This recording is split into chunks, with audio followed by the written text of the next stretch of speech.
Hey everybody, welcome to the Geek Reloading podcast. I am your host Adam, and as always, my co-host Josh. Hello.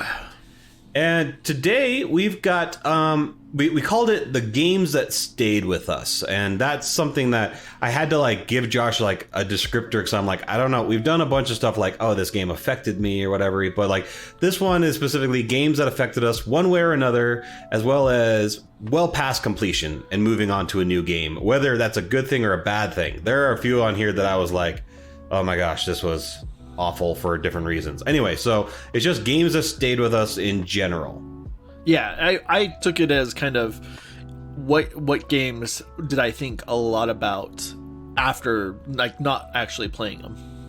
Yeah, and that's definitely one of them too that I think was definitely a big thing. A lot of these are going to be nice, nostalgic ones that were just awesome that for some reason or another just stuck with us. But I do have a few on here that I was this was here because of this terrible reason. Because sometimes that's why you think about a game, not necessarily a positive reason. Yeah, exactly. Yeah, so Josh, I've got the first one, and this one I've heard from a lot of people is kind of a cult favorite amongst the horror video game fans, and that's The Suffering from the PS2 Xbox era. I believe it released on both of them. Did you ever play this one, man? I did not. I think I saw it, and yeah, I'm a little baby when it comes to scary games. So the entire reason why this one stuck out to me and stayed with me, first off, it was one of the first games. I shouldn't say one of the first. It was one of the many games in the PS2 Xbox area where they were really trying to say, hey, your decisions matter. And so they had a bunch of different situations. The entire premise is you're this convict who's heading to death row for the killing of his wife and children, but that's kind of murky if you did it or not. And when you get to the prison, it's kind of like Alcatraz. That's kind of what it was based off of. Okay. But it's this haunted island where all these terrible things have happened, and all of these creatures are based around different executions and things that happened around the island. So there's one that's a lethal injection creature that has needles for eyes, and it shoots needles. And then there's another one that's covered, instead of arms and legs, it walks around like a praying mantis on blades, and all these other crazy ones, right? And there's a bunch of deep lore. But what made it really interesting was the super unique enemies that The Suffering had. But also, you were playing and you'd be put in these moral situations where maybe security guard that wasn't kind to you is cornered by enemies, and you can let him get mauled, or you could save him. And depending on your decisions, it would affect the outcome of whether or not you actually killed your family, or if it was someone else and you were framed, or if it was you did by accident, or if you did because you have multiple personalities. It was really, and so it had a lot of cool variations and stuff, but it was the enemies definitely stuck with me on The Suffering. That's interesting, especially with the as you go, your choices affect your past. That's really cool, actually. That's a cool concept. Yeah, it was pretty cool because it gives you little hints throughout the game of kind of where you're heading. You have a picture of your family, and the more bad things you do, the more murky and negative that photo starts looking. But the more good things you do, the more clean it becomes and everything. So you can kind of tell how you're doing, depending on what your photo looks like. But then also you'll get flashbacks when you do something good or bad, and it'll lean one way or another. So, oh man, that just sounds so interesting. I'm maybe I should go back and try that something like that. If all else fails, watch it on there, because it's really interesting. It's a quick, you could probably watch through the entire playthrough in 2 hours, I'd want to say. So it's not crazy long dedication. Nice. Done. Yeah. All right, so my next one, now also just so everyone knows, this is probably going to be pretty spoilery, on all of these that's things. Fair. I'm looking at this list though, and you have the newest one that you're going to tell right now. This is probably the newest game on here. So no, Firewatches came out just a couple years ago. Okay. Anyway, Okay, go ahead. So my next one is Horizon Zero Dawn, and like I love the gameplay. I love the whole concept of, you know, collecting and being able to take over the machines and everything. But what really got me is the game unfolds so well that it's our world. Mm-hmm. Some crazy shit happened, and it pretty much went through a reset. Everyone died, everyone was gone, and you know, this is, you know, Earth 2.0 pretty much. Like everyone died and it's starting over. But it revealed that concept so beautifully that I seriously, like for the last third of the game, I was just like sitting there with my mouth hanging open going, "Oh my gosh, holy shit."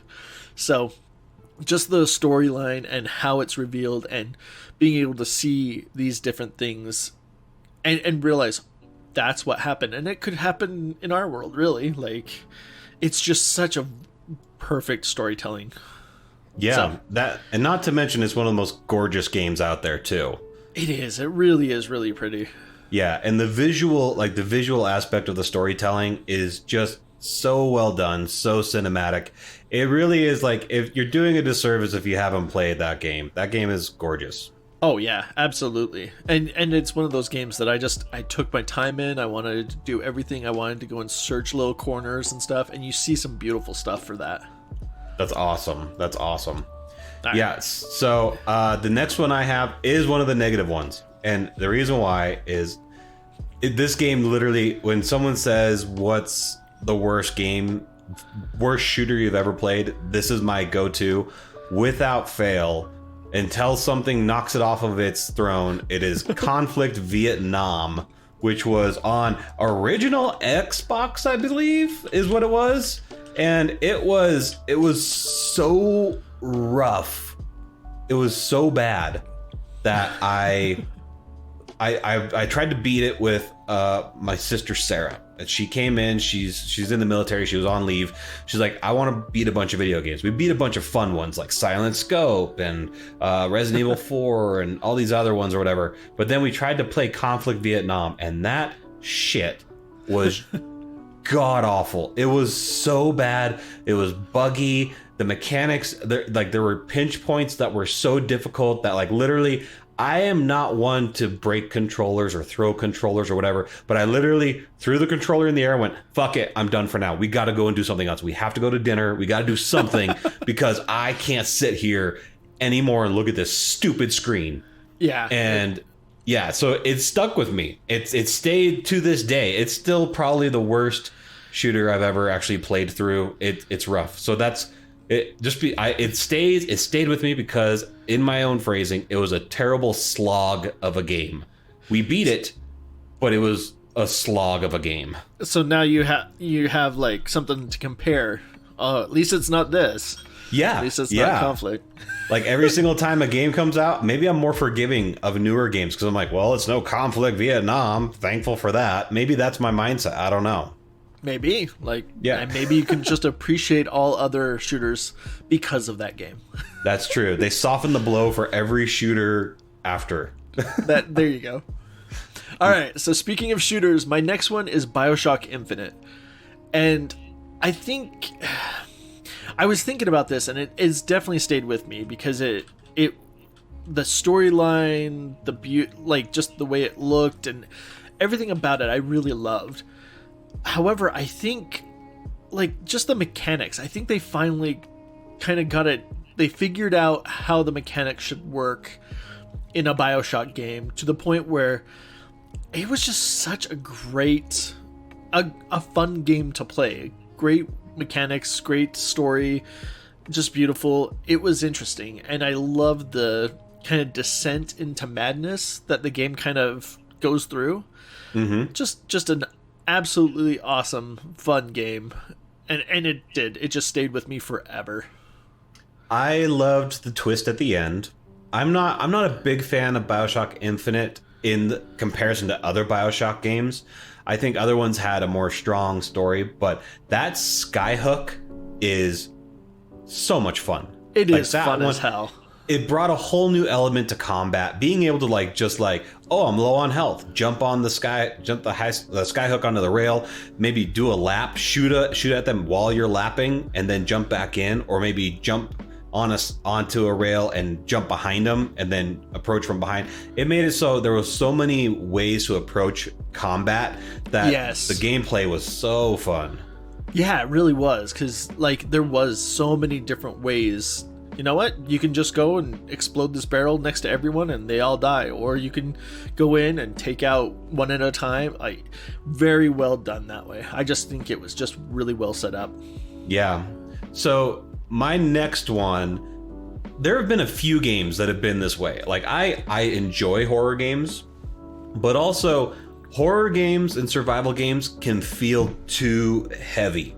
Like too heavy, whether it's theme-wise or just the stress level is too heavy, and I get to the point where I can't enjoy them. But this one, just like when it first came out and I played it, I played for like 20, 30 minutes and I went, okay, all right, I'm gonna come back to this when I'm in a better headspace, because this is too much stress. And that was Outlast, the first one, which all of them are stressful, but I remember playing it and I was like, okay, no weapons. I have a camera that helps me see with the night vision of the camera, but it has limited batteries. And about half an hour to an hour in, I was like, this is too stressful. I'm paranoid about draining my battery. I'm paranoid about not being able to see shit. I don't have any weapons. I need to take a break. I didn't pick that up for probably a year. And every single time I did, that game was 20 to 30 minute increments, just little by little. You're just exhausted after you just look at it almost. Yeah, dude. Like I had to mentally prepare to turn on that game. I don't know why, but that one just like, it was just too heavy. I was like, that's a lot. If I'm not going to enjoy this, I'm not going to play it, but I'll give it a shot. I mean, like one game that we've talked about before, like the Crimson Butterfly, Fatal Frame. Like all you have is a camera there, but it's like actual weapon. So I mean, like you have something to. I would take Fatal Frame over this any day. I've watched some Outlast, and I can see how it's just stressful. Like just not anything much more than that. Yeah, for real. Okay, so the next one, this is one that. When this was pretty much my first thought because I was already thinking about it, but this game has stayed with me because it was really well done, and it's Firewatch. Mm-hmm. And so, like, seriously, it's maybe 3 or 4 hours, if that. But seriously, the game kind of starts out, you're in kind of a weird situation, and you know, it kind of seems like it's supernatural. Like, honestly, like I thought it was gonna turn supernatural, honestly. Yeah. And it doesn't. It tells the story, like it kind of reveals the story, and it's heartbreaking. It's just heartbreaking. And you kind of see it unfold, and everything just kind of goes bad at the end, and you're just like, holy shit. And it kind of catches you off guard almost a little bit. Yeah. I shouldn't say a little bit, a lot. I finished this. It was like middle of the night when I finished it. And I just sat there staring at the screen like, holy shit. Like, because it kind of like the big reveal kind of happens. And then you've got just a bit more time to reveal a little bit more of the story, to explain it. And then you're kind of in a rush to get out. And so it's just like, I just sat there and kind of processed for probably a half hour, 45 minutes, just sitting there staring off into space going, damn, holy shit. Yeah, so, it caught you. It got you. It did. It really did. I mean, honestly, it's not the greatest game. It's not, you know, I think they could have done a lot more with it, but what they did do, like, really does connect to you, Pete, a lot.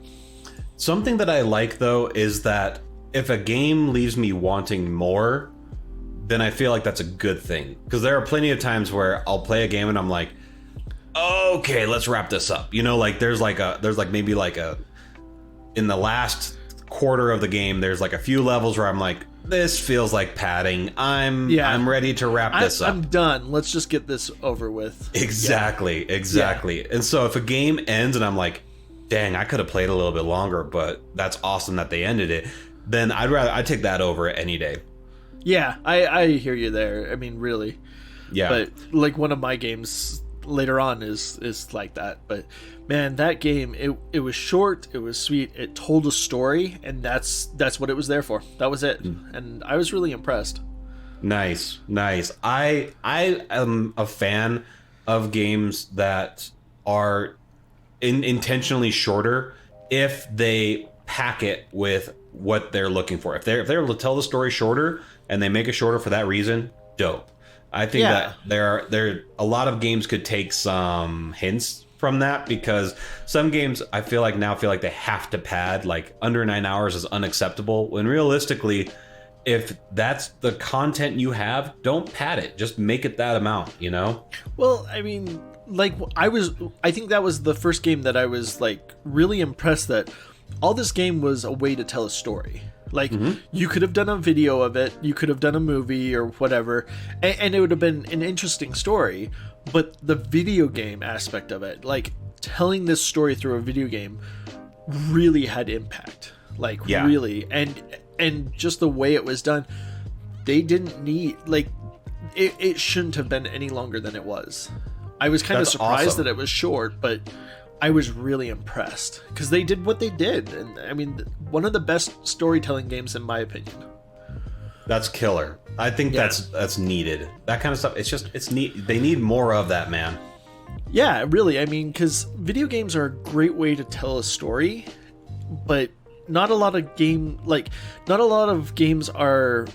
feel like they're free enough that they can. Yeah, I think you're right. I think there are a lot that feel like they have to hit a certain mark, and that makes it so then suddenly they're no longer catering to the story. They're catering to like this, well, we should, you know? They're catering to the market, maybe. Yeah, that's like, fair. Oh, well, I can't charge this kind of price just for this, you know? Yeah. And so... Anyways. So, the next one that I have, I think that at least everybody that I've talked to that have been a Halo fan, the ending of Halo Reach, they definitely kind of connected with, because it's something that doesn't happen in Halo games. Halo games end with you know, riding off into the sunset and going to fight another day or whatever. But the end of Halo Reach campaign, where your only mission is to survive and you know you're not going to achieve it, that definitely was something that I was like, oh, dang, that's a different approach. I wasn't expecting that. What do I do with that, you know? Yeah, and it took, you know, you were Master Chief in all the other games, this giant superpowered, you know, godlike creature in the world, and it said, no, you're not that anymore. You're a normal person. No, you're a Spartan in Reach, man. You're thinking of ODST. Oh, I'm thinking of ODST. All right, in Reach, it's all the Spartans. But no, like Noble Six at the very end, he's just supposed to survive, and you literally fight wave after wave until you're womped on. Like that's the end game, is just you're womped on, and that's crazy. Oh man. Okay. Yeah. You're right. Oh my. Yeah, that's the thing. ODST. A lot of people give ODST a bunch of shit, and that game was fantastic too. And that one is up there too. That storytelling that got me. But no, Reach, you're right. Like, it was kind of frustrating not to be Master Chief, but still being a Spartan. Like, it's just not the same. But then, what I really liked is that ending. It still made you feel like you were powerful, like you were a strong person, like you were a strong individual in there, and you fought. And even though it was literally built to have you fail, like every wave, every enemy that you bested made you feel like you were fighting for something. Yeah, and for sure. Man, and at that end is just like, oh damn, like it was just work almost at the end, but it was good work. That is true. Man. Okay. Yeah, I had it completely in my head, ODST. Oh, you're good, man. You're good. So, my next one is The Division. And I put it on here because it was more of about me than the game. Like, honestly, the game is a good video game. It's solid. It's not anything special in my opinion. But it was the first time that I realized that some games are just not what I'm expecting them to. And having that realization of my expectations are not always going to be met, especially, you know, promises can be made, but they're not going to be hit. Like, yeah, Division, yeah. I bought, I pre-ordered, I got the DLC packs and all that. I was really excited for this game because my buddy and I we were playing the beta, and we were like, this is going to be so amazing. Yeah, there's a few bugs, but nothing changed from the bugs that it was. And we've talked about it many times, but seriously, that game should have been what it was a year later is what that game should have been. So it was kind of like No Man's Sky that way. Yeah, like they fixed a lot of bugs. They added a bit more content, and like the story actually kind of developed.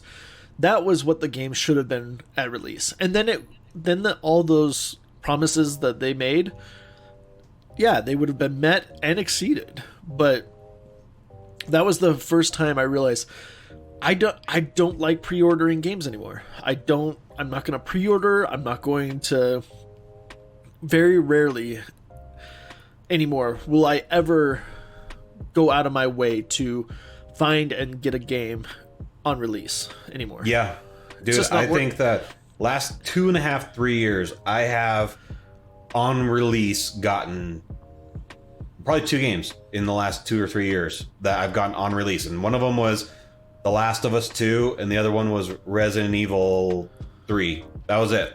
And you're honestly buying those more for history. Like, honestly, like the reason why you bought it is because the first game was good enough for 2 or 3 games that I'll just buy because they were that good. Yeah. And I mean, for me, like Breath of the Wild 2, I will pre-order that as soon as I possibly can. I want that game. I need that game. Oh baby, oh baby. Mm-hmm. I think that one is safer though because it's Nintendo. Am I crazy to say that? No. Like they do a lot more. They make sure that the games are finished when they release. They might not be the best. They might not be everything, but they're finished. Which not a lot of companies have been doing that. Not a lot of companies can say that. yeah, really. I mean, so yeah, I mean, really that. Division, I think, is the game that broke me for Ubisoft. I really liked a lot of Ubisoft stuff, and once I saw just the sheer audacity to release a game that was broken, like it really was broken at that time, like, and be such a, you know, I realized I don't like this company. I don't. And I didn't play a lot of their games that they came out later with just because, oh, it's them. I'll pick it up for $3. And by that time, I was like, I don't want to play this. Never mind. I'm not going to waste my $3. It's sad you wouldn't waste $3. Man, they really did you dirty. They did. And it really, like, that's why that game stuck with me so bad is I really questioned my buying. Like, I'll buy indie titles all day, every day. If I'm never going to play them, I really don't care. I'm happy to buy them. But you know what? AAA titles, I'm going to wait on. I'm just going to hold off on. It's not worth it to me anymore. That's fair, man. I mean, I'm a very big advocate for, especially if it's a story-driven game, get it when you want to get it. You do not have to get that at release. You're not going to miss out on something. If it's multiplayer, totally different story because you have to go with the community. But like, I mean, if you want to pick up Assassin's Creed Odyssey tomorrow, you can do that, and it's going to be the exact same experience, if not slightly improved. It'll be improved because that's Ubisoft is, you know, those pre-orders and the people that early adopt, like those are their beta testers because they don't do shit until that happens. Mm-hmm. So, you know, really, like it just ruined me. Because I was consistently buying Ubisoft games, and that hit, and I was like, nope, done. I'm not going to. Dang, that's crazy. All All right. So The Division did Josh dirty. Super dirty. Yeah. Okay, so I've mentioned this one before. I'm going to mention it again. And once again, if you guys haven't played any of the Telltale series games, you need to. But this one is the Telltale Walking Dead Season 1. This one is really in my opinion, is probably one of the best ones.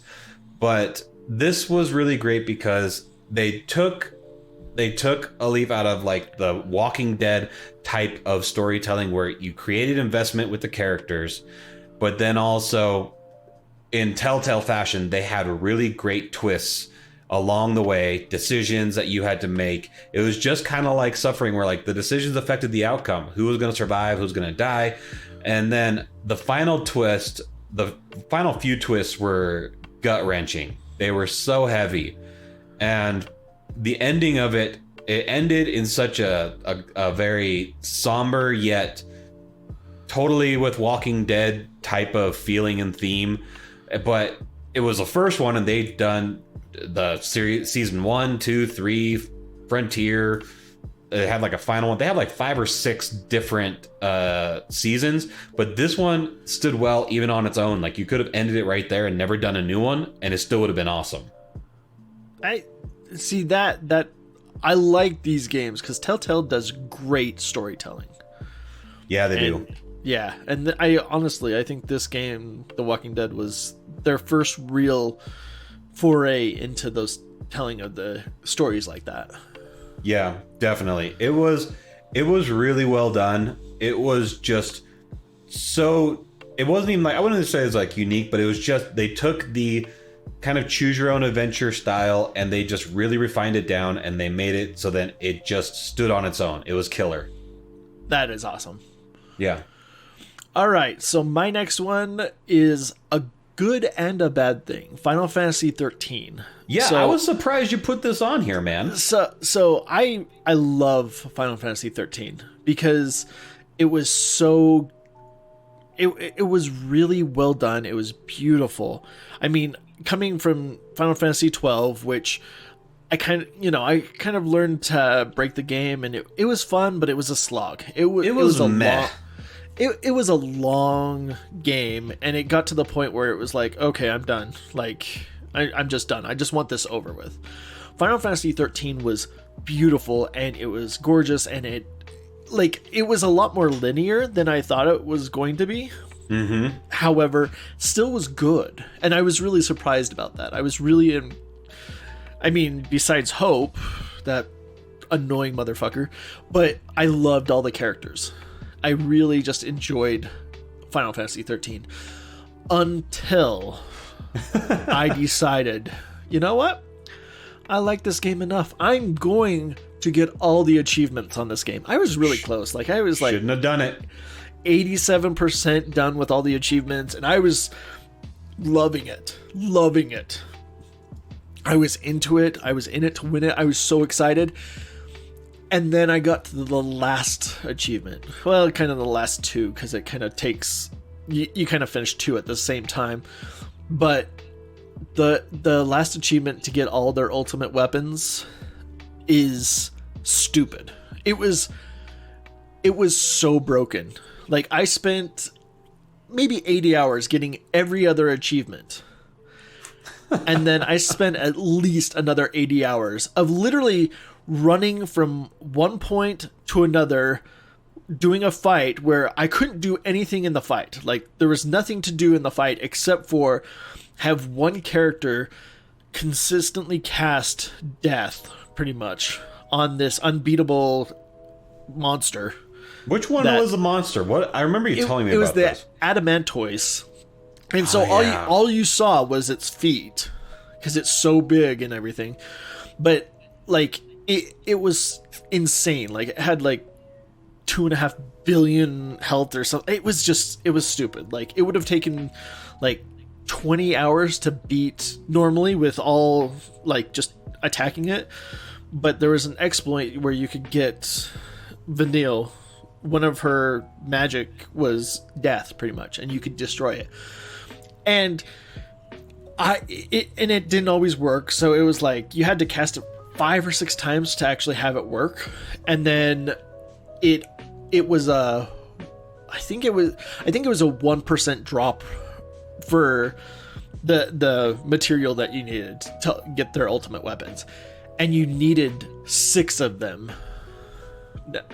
I think you needed 4 extra. I think you got 2 through the storyline, but Yikes. you need 4 more, or maybe more than that. I can't remember, but yeah, I spent another 80 hours killing, like, just doing this thing over and over and over and over.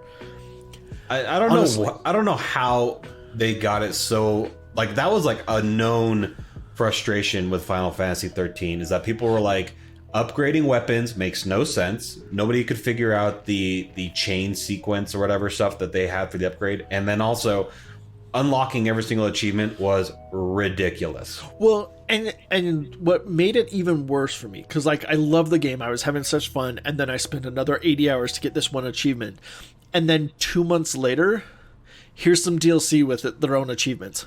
I was so fucking livid. I was like, nope, I'm never gonna look at Final Fantasy again, which is a lie, and I, deep down inside, I kind of knew it would be, but yeah, I skipped That over was the 14 last time at you least. looked. Yeah, that was the last time you looked at 13. That's what it was. I did. Mindy, my wife, like Mindy, she got me Final Fantasy 13 too, and I was like, I still have hurt and pain. I can't play this. PTSD. Yeah, like I was like, I really want to play this game. I really want to try it. I really want to get into it. I can't. Nope. You hurt me too badly. I must leave. Yeah, dude. I didn't even finish 13. I got probably 3/4 of the way through, and I couldn't get through it. The storyline is great. Like, I really enjoyed, just like, honestly, if I had just ran through that with the story, maybe did a little grinding like I like to in Final Fantasies, I would have loved that. It would have probably been one of my favorite games. I Probably, but overshot. overshot. Man. I wanted it too much. you jumped the shark. Yeah, I did. So my next one is it's like kind of a staple for a lot of people, and that is Uncharted 2. But the reason why is that Uncharted 1, it's fun, but it's not a blow your socks off kind of game. It's not one that, like, to write home about. It's fun, but realistically, Uncharted 2 was just next level, especially when it came out on the PS3. It was like midway to the end of the PS3 generation. It was close, like, but this was the most cinematic experience that you could probably have on this generation. It was up there. Like, you had BioShock Infinite as well, and you had a couple others, but this one, like, the way that they hid the loading screens and the screen times and stuff, if you're ever bored, go onto YouTube and watch Uncharted 2 train loading, and it talks about how it used the train scene where you're going through the jungle, and you were switching between hopping out on the side and shooting people from, like, outside the window and on the roof, to jumping inside and fighting in close quarters, and how they would use those breaks in between to load the next section of the game. And they did the same really thing. cool. Yeah, they did the same thing, like with other scenes in Uncharted, but it's the closest to Indiana Jones you're probably going to get, and I still think it's probably one of the best ones in the series. So it makes sense. Like, the first one is kind of like trying to figure stuff out. The second one is kind of getting their stride. That makes sense. Yeah, for sure. I mean, they're like, if another thing to look up that's really cool is if you go and you look at Horizon Zero Dawn loading, it shows how they load. It's kind of a successor when it comes to tech and idea of how to load your environment. What Horizon Zero Dawn does is, since the world is so big, it only loads the world that's within Aloy's field of view. So you would actually watch, and you can see as she rotates, it's loading the foliage and stuff as she rotates. So everything that's in the back of her head, you can't see. And so it's the same kind of idea of load out off screen, load in areas that you have, covered view and stuff like that. And so it was just cool. It was cool to think about, and I still think it's one of the best ones to play from the PS3 gen. Honestly, with talking about the loading screens, I really like Dead Rising 3, because they built the map where like you had these long drives to get to certain areas to the map, and that was when the loading happened. That was when like Xbox One was like, yeah, there's not going to be any more loading screens at all and all that shit, and they just made that game to kind of show that off, and I actually really like that. So right, but oh well. It never really came to pass. If only. Yeah. All right. So the next one is, how I'll never play Final Fantasy again. Well, here's Final Fantasy 15. So Final Fantasy 15, like, I really loved it. It was beautiful. It's one of the most beautiful games in my opinion. I loved everything about it. But there's a point where the story kind of gets moving along, and you go to this Altessa, like, is a beautiful land, and it's just waterfalls everywhere. It's gorgeous, big fight, and then you kind of get thrown into like there's a point where you wake up on an island. Prince Noctis wakes up on an island after fighting the big bad guy, and he's making his way back to like the main hub of the area, the gas station where everyone was that's kind of where you started connecting with people. And you're going through this world that was beautiful, that you loved, that it was just gorgeous, because the first place you connect is this little port town that is just beautiful. It's super expensive because it's just pretty and everything. Love it. Yeah. But the world is all dark.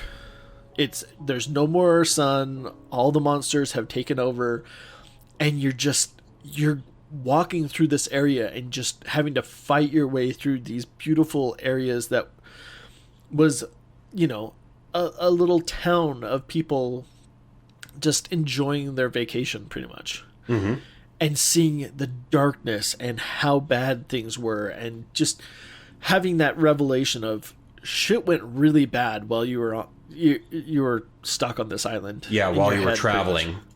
Well, it wasn't even that. Like, you kind of get broken. Like, you kind of have to go into your mind and figure your shit out, I guess. And you're just stuck on this island, and then all of a sudden it's like, oh, you wake up, you're ready to go.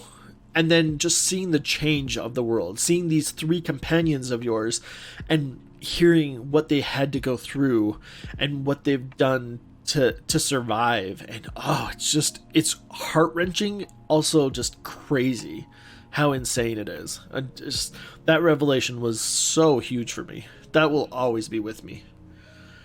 Nice. I mean, not nice, but it definitely proves why good storytelling is, why gaming is such good storytelling when it wants to be, and how impactful it can be. Exactly. Speaking of sad and heavy and shit, my next one's the same thing. Hooray! Yeah.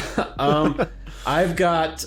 This one was just... I mean, I don't know if it's because I was a little bit younger when it came out. Like, I was a teenager, but like for some reason, this one just hit me harder, and that was Silent Hill 2 for the PS2. I mean, Silent Hill 1 was already heavy. I get that, but maybe it was the shitty graphics. I don't know. Maybe it was Pyramid Head coming out and raping those mannequins really early on in the game. But whatever it was, the entire game with Silent Hill 2, like, it's not just that it was scary because it was scary, but the entire game just felt sad. Like, Silent Hill 1, it was more scary than sad, and Silent Hill 2 was way more sad than scary in my brain. I don't know. That was kind of my thing. From what I see, like, tell me if I'm wrong on this, I felt like Silent Hill 1, to get the story, to get all those like tidbits of what's going on and everything, you really had to search. You had to search and fight to find all those things, and you had to do little secrets to get the full story. Silent Hill 2 offered those up a lot more and a lot easier.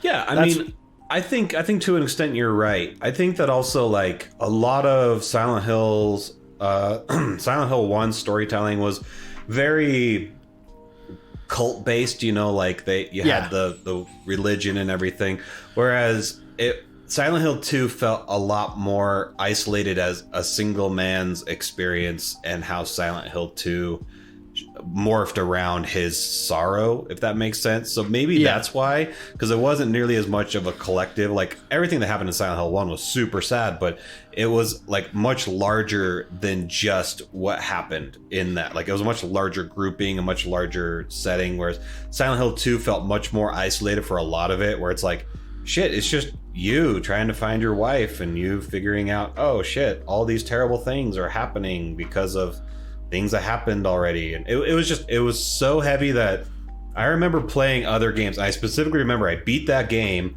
and I was like, I gotta go back to Jack and Daxter for a while. I need like a feel good. I'm gonna go and play Pokemon. Yeah, like, exactly. I was like, I need to go and take a break from heaviness. Yeah, I need bright colors, and the most evil character, he has purple plasma as like his main weapon. That's not nearly as heavy of a bummer, you know? Yeah, I can understand that. Yeah, so that was mine. So speaking of a bummer, so this game I played on Sega Genesis, and it's Splatterhouse, and it was a long time ago that I played this, but I remember even as a little kid, this was so crazy to me, because you're pretty much like this superpowered Jason guy. Like, you're playing as the monster, killing other monsters.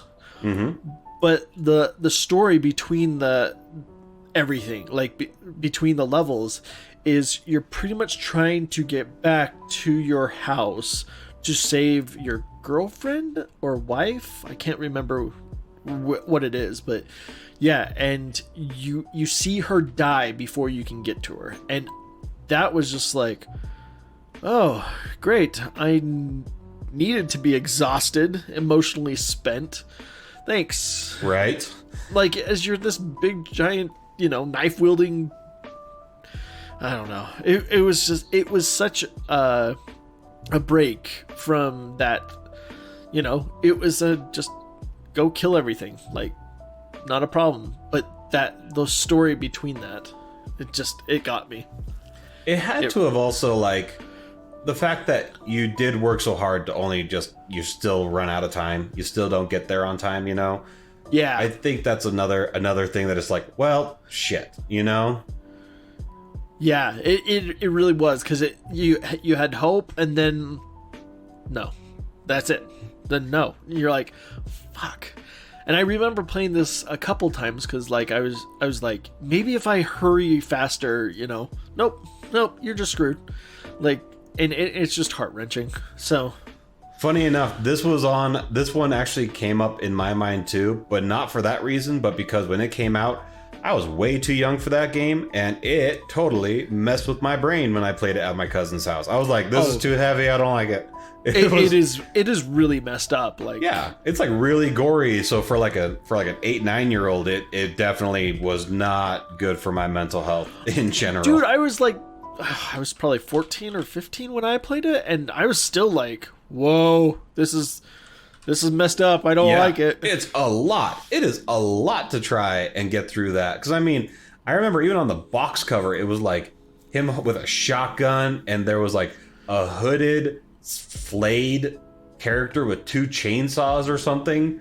Like, I can't there was remember, all sorts of stuff where I was just like, this is a lot for anybody, I think, Yeah, I mean, it was one of those games that I really liked. I really liked the gameplay. I mean, I kind of think of Ghosts and Goblins, but not insane and stupid and impossible. Like, right. It like, if you were actually a knight that could, fight in Ghosts and Goblins, that was like Splatterhouse. You were a badass. However, it's still just nasty and messy. Yeah. Anyways, yeah, that'll always be with me. Obviously, it's been, quite a few years. Right. So what I have for this one was just because I've never played a game like it since, I don't think. And I think it came out on GameCube and PS2, but it was called Killer 7. And Okay. did you ever even see this one, man? I want to say that I've watched gameplay of it. I haven't played it though. Yeah. So it was developed by Grasshopper, and it was, I can't remember who the guy was that created, but he was like a famous Japanese director for just really like unique, obscure style games. And this one was so weird because like your first intro to the game is this GIMP character trying to teach you the controls. The controls are like so off the rails weird when you first play them, because if you expect a shooter, like, okay, a shooter, you have some basic things, you know, like movements left, right, up and down. You have your thumbstick as your control of aiming, all that kind of stuff.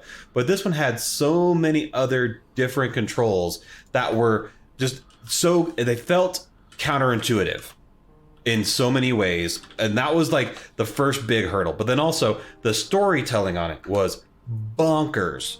Once again, made no sense. It was just like all over the place. And I still can't fully describe it. That's how weird it was to me. I don't think I can fully describe exactly how weird it was. It's kind of one of those ones that you need to go back and watch someone else play so you can be like, okay, this is how I'm feeling. Yeah, it had a really cool, unique look. It had that cell shade look and everything. But yeah, the everything about it was just super weird. So if you get a chance, just watch it. I don't even think I'd ever want to pick it up again. I have it. I don't think I'll ever play it again, but just so weird. It's always stuck with me. That's fair. That's completely understandable. Mm-hmm. All right, and so I'm gonna end the podcast with my last one, and that is Destiny. And Destiny was one of those games that it got me through a really rough part of my life. But what I loved about Destiny is I made friends on that. Like, it was the most social game that I had ever played. And still, like, I don't think I've played another game that was more social. Like, they built that in a way where you could come in and you could save people. And, like, honestly, it was the craziest and most fun thing. And that was what my buddy James and I did. Like, we both just liked kind of hanging out in like the area, like the public areas, and like coming in and helping. Like, I know a few of the DLCs were built even better for that. Like, you can see someone struggling and you could just come in and save the day. It was really fun that way, and it was very satisfying. Like, that game will always be with me because it meant so much to me at the time. So, not anything special. I mean, it is definitely the game that I compare all other shooters to, because I think it was just perfect, honestly. But seriously, like, I'll always be a part, like, that game will always be a favorite of mine because of all that. That's awesome, man. I mean, like, we obviously could have gone through a lot of these other games that we've already mentioned, you know, like Last of Us, Witcher, Life is Strange for me, you know, but I mean, I think that this is a really cool, unique list that we kind of like looked at it further than, okay, we've already talked about these. We know that those have impact, but these are some interesting ones that stayed with us for different reasons. Sometimes not always good, but sometimes for very like personal reasons. Yeah, exactly. Yeah. But anyway, that's our list, everybody. It was a fun one. I think that we're trying to expand out a little bit, and I think that Josh and me, one of these days, now that I live only like 15 minutes away, I think we're gonna do an in-person one. I think we gotta get Cade back on. We need to. We're gonna have maybe some one of stuff. our super fights again. Yeah, we got a super fight in the wings we got to get done. Anyway, we hope you guys liked it. All of our info is at the end stinger. If you have any questions, you can email us. And yeah, we hope you guys liked it, and we'll talk to you next time. Bye. Geek Reloading Podcast with Adam and Josh. Follow us on Facebook, Instagram, and Twitter. Have a question? Email us at geekreloading@gmail.com. Theme song titled Rocket by Kevin MacLeod. You can rate, review, and subscribe to our podcast on your preferred podcast service.